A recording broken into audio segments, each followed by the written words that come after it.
Med Benun Bet Shana, Zeu Mitato Shel Shmuel Aramati. Celui qui part à 52 ans de ce monde, c'est la mort de Shmuel Aramati et il n'a pas de quoi s'inquiéter. C'est pas Karet, Hasve Shalom. Parce que Shmuel Aramati, il est niftar. Il est niftar à 52 ans. Donc c'est pas une mort de Karet, lo alenu. C'est la mort de Shmuel Aramati. C'est la mort de Shmuel qui vient de la ville de Ramoth. Vaï Ishehad Minaramataim Tsofim. C'est Shmuel. Et Shmuel, il a dit. Pourquoi vous allez voir chez Shmuel Hanavi? C'est prévu aussi, bien sûr. Aujourd'hui, mais là, non. Aujourd'hui, c'est fermé. Aujourd'hui, c'est fermé. Ils ont fermé Bechavana. Oui, aujourd'hui, c'est fermé. En tout cas, il a dit, Shmuel Hanavi, chez Kaltani ke Moshe ve Aaron. Tu m'as mis au même niveau que Moshe ve Aaron. Et pourquoi le kever de Shmuel Hanavi, c'est un kever qui est très fort avec la tfila. Gaon de Vilna dit, les deux tombeaux, écoutez bien, les deux tombeaux les plus hazakim dans la tfila, c'est Rachel Imenu et Shmuel Hanavi. Parce que les deux, c'est la tfila. Les deux, c'est la prière. Shmuel, c'est un fruit de tfila. C'est un fruit qui est né de tfila. Et Hana, elle fait que prier. Hachem, Hana, Rachel. Rachel, mevaka albanea. Mais Hana, leitnahem. Elle ne s'arrête pas de prier. Elle ne s'arrête pas de prier à Kadosh Baruch Hu. Elle dit, est-ce qu'Hachem, il lui dit, Minai koler mi beri. Qu'est-ce qu'on t'apprend de là? Le koar de la tfila. La force de la tfila, il est énorme. Mais il y a une condition qu'on a appris de là extraordinaire. C'est quoi la condition? C'est la condition que Hana, elle avait, qu'elle était betouha, elle était sûre d'elle, que la tfila, elle allait être exaucée. Quand vous priez, ne faites pas rentrer le doute dans la tête. Safek, c'est valeur numérique Amalek. Le Safek, c'est Amalek. Il y a un jour, Rav Salman Moutsafi, on va terminer avec une histoire, Bezrat Hashem. Rav Salman Moutsafi, le père de Rav Ben-Sion Moutsafi, c'est Rabbi David Ifrah, il racontait cette histoire. Il est parti il y a très longtemps chez Rabbi Meir Baalanes. Écoutez bien, avec un groupe de personnes. Et au retour, où il y a eu un accident. Parmi les voitures qui sont parties chez Rabbi Meir Baalanes, il y a un jeune enfant qui est niftar. Rav Salman Moutsafi, il a fait demi-tour. Il est retourné chez Rabbi Meir Baalanes. Il s'est mis à pleurer. Il a dit, voilà Rabbi Meir Baalanes, on est venu chez toi. Ils étaient 10.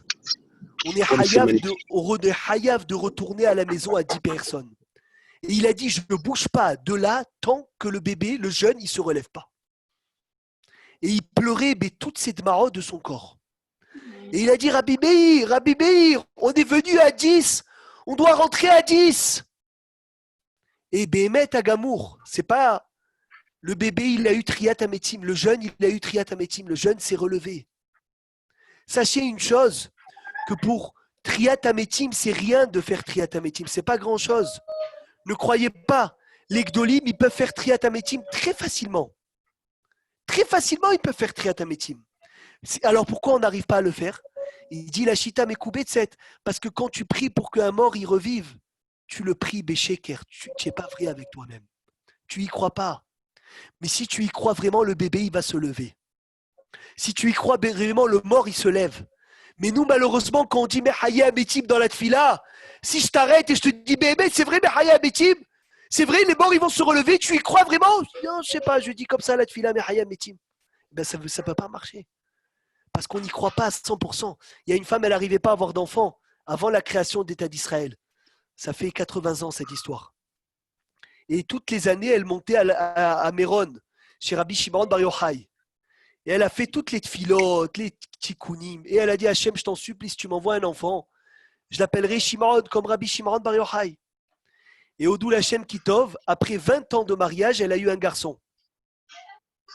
2 semaines avant l'Akba Omer. Elle a appelé Shimon. Et juste après, il y a eu l'Akba Omer. Ce l'Akba Omer, il est tombé Shabbat. Elle a dit à son mari, je vais à Méron. Son mari lui a dit, tu es folle avec un bébé de 2 semaines. C'est dangereux. Qu'est-ce que tu prends le risque? Il y a du monde. Hasve Shalom. Ils vont s'écraser l'un sur l'autre. Le bébé, il n'y avait pas là-bas comme aujourd'hui. C'était pas organisé comme aujourd'hui. Elle a dit, en malarasot. Toutes les années, j'étais à Méron. Cette année, je vais à Méron avec le bébé. Elle est partie, c'était Shabbat Kodesh Taïloula. Cette histoire, elle est gravée à Méron. Je vous raconte cette histoire, ça peut vous paraître un peu fou, mais elle est gravée, celui qui est par chez Rabbi Shimon Bar Yochai, elle est là-bas à l'entrée, il y a une plaque avec l'histoire que je vous raconte. Rabbi Aaron Margaliot et des Goïm, ils ont témoigné cette histoire parce qu'il n'y avait pas l'armée du peuple juif. C'était, j'ai oublié qui c'était avant la création de l'État d'Israël, c'était des policiers non juifs qui faisaient la garde là-bas. Et elle est partie avec son bébé à Méron. À Shaharit, elle est rentrée au Kever avec son bébé. Il y a eu tellement de monde qui sont rentrés dans le Kever que le bébé, il a été étouffé, il est niftar. Ils ont dit, les Hakamim, de jour de joie, c'est devenu un jour de deuil. Tout le monde s'est mis à pleurer. C'était la catastrophe. Tout le monde est sorti. Elle a dit, au moment de Minha, elle a fait sortir cette femme, tout le monde de la Me'ara de Méron. Elle a posé le bébé sur le Kever de Rabbi Shimon Bar Yochai. Elle s'est mise à crier. Les gens, ils ont dit, on était dehors. On écoutait des tserakot, des cris, des cris.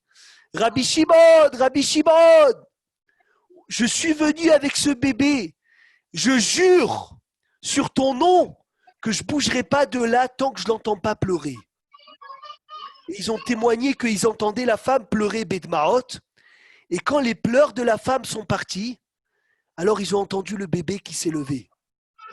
Et ils ont appelé cette histoire, vous pouvez la chercher, elle est à Méron, gravée dans un cadre. Triat Ametim Beméron.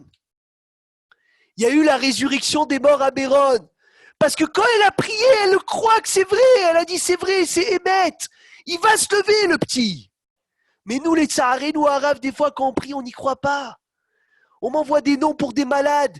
Et je prie. J'ai dit mais attends, mais tu y crois qu'il va se lever? Non, je prie parce qu'il faut faire chier la main à l'autre. Mais ça sert à quoi alors? Si tu n'y crois pas, comment ça va marcher? Un jour, le chamash de Baba Saleh, il m'a dit, il a trouvé Baba Saleh en train de pleurer. Bedmaot. Il lui a demandé, Rabbi, pourquoi tu pleures? Il a dit, Baba Saleh, je pleure parce que je crois que les gens, ils pensent que mes brachot, ils font des fruits. Il a dit, quoi, Rabbi, tes brachot, ils font pas de fruits? Il a dit, non. C'est la Emouna Pshuta que les gens y mettent.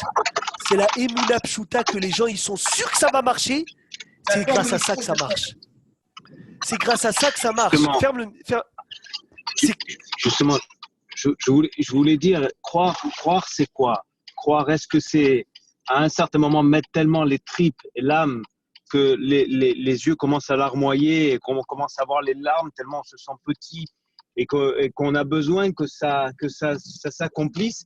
Est-ce que c'est ça croire ou est-ce que c'est une autre manière de… Croire, ça veut dire, Sony, que tu n'as pas un safek que ça ne va pas se passer. Tu n'as pas un safek que ça ne va pas se passer. Et quand quelqu'un, les Avdil, il est dans une situation catastrophique, et il prie, et tu dis, Ataba Amid, que tu vas sortir de là. Il te dit, j'y crois, mais il ne croit pas vraiment. Et alors, ça ne marche pas. On va finir avec sa dernier exemple. La Gemara, elle dit dans ma Sechet Makod, Daf Yud Aleph, Amoud Aleph, la Gemara, elle dit, c'est incroyable parce que j'étais avec quelqu'un chez Rachel Imenu. Il n'avait pas d'enfant des années. Il m'a dit, il est revenu chez Rachel Imenu parce qu'il a mérité d'avoir un garçon après des années de mariage. Il m'a dit, la dernière fois que je suis venu ici, c'était il y a 1 an, et il a pleuré toutes les larmes de son corps pour avoir un enfant. Et il m'a dit, je suis sorti de chez Rachel avec l'assurance que j'allais avoir un enfant. Et j'ai eu un enfant. Il a dit, mais les fois d'avant où je priais, j'étais pas Ma'amin Bemea Ahouz. J'étais pas à 100%. Tant que tu as des safek Hachem, il dit, c'est pas bon encore. La Gemara, elle dit dans ma Sechet Makod, Daf Yud Aleph, ils venaient, ils priaient pourquoi ceux qu'ils avaient tués sans faire exprès, ils allaient aux villes de refuge. D'accord? Ils allaient aux villes de refuge. Et lorsqu'ils allaient aux villes de refuge, ils attendaient que le Kohen Gadol y mourait. Et dès que le Kohen Gadol y mourait, ils sortaient tous les tueurs. C'est pour ça que les mamans des Kohanim Gdolim, ils emmenaient à manger et à boire et des habits pour ne pas qu'ils prient que leurs enfants y meurent. Et Hachamim, il demande, dit, je ne comprends pas. Tu crois vraiment que les enfants, ils ne vont pas prier? S'ils peuvent prier que quoi? Que le Kohen Gadol, il meurt. Bien sûr qu'ils vont prier, ils s'en foutent de ce que tu leur as donné à manger. Il répond, il dit, c'est vrai qu'ils vont prier peut-être. Mais ils ne vont plus prier avec 100% de Kavana. Ils vont prier avec 99%. Et déjà, la tfila, elle n'est plus la même. Et nos domés, ça ne ressemble pas à une tfila de 99% à une tfila de 100%. Sheyilachem Shabbat Shalom et Vorach. À dimanche, Bezrat Hashem Yitbarach. Shabbat Shalom, Shabbat Shalom לכולם. בעזרת השם, Yoni, je t'attends en במוצאי bas. שבת עם המשיח שלנו. Amen. Dimanche, Bezrat Hashem Idbarach, à midi, heure israélienne. Il me tarde déjà. Je pense déjà à dimanche. On Je sais t'attend pas avec comment- impatience. Je vous aime, vous grâce êtes à bons. C'est Chazak, plein Shabbat Shalom. d'émotions, plein d'émouna. Yom Yerushalayim Sameach, Chag Sameach. Chag Sameach à Shabbat tous. shalom à tout le monde. À Vous dimanche à êtes tout le bons. monde. Shalaim, sa mère. Vous êtes très bons. Merci, bon Dieu. Philippe, à tout à l'heure. Shabbat shalom à tous. Shabbat shalom. Jean, Oui. c'est la maladie. Je ne serai pas là. Ah, tu n'es pas là, je crois que tu étais là. Je serai tant mieux. Je ne vais pas Tu vas prendre de l'air frais du pays, ça va. Mon fils raccroche, s'il te plaît. Allez, bye. Coupe le micro. Shabbat shalom, Philippe. Pierre-Jean, bonne santé, tout ce désir, papa. Si tu viens boire le café, Amen, pour tout le monde. Pour tout le si monde. tu viens manger ici, je ne le fais pas. Je reste chez moi. Non. Tu es trop gentil. Allez, à bientôt si tu veux. Shabbat shalom. Où tu es, chez Je moi? suis chez ma fille. Chez ma fille. D'accord. Voilà. Allez, ça va. Allez. Je t'embrasse. Allez, bye. Moi aussi, Chag Sameach.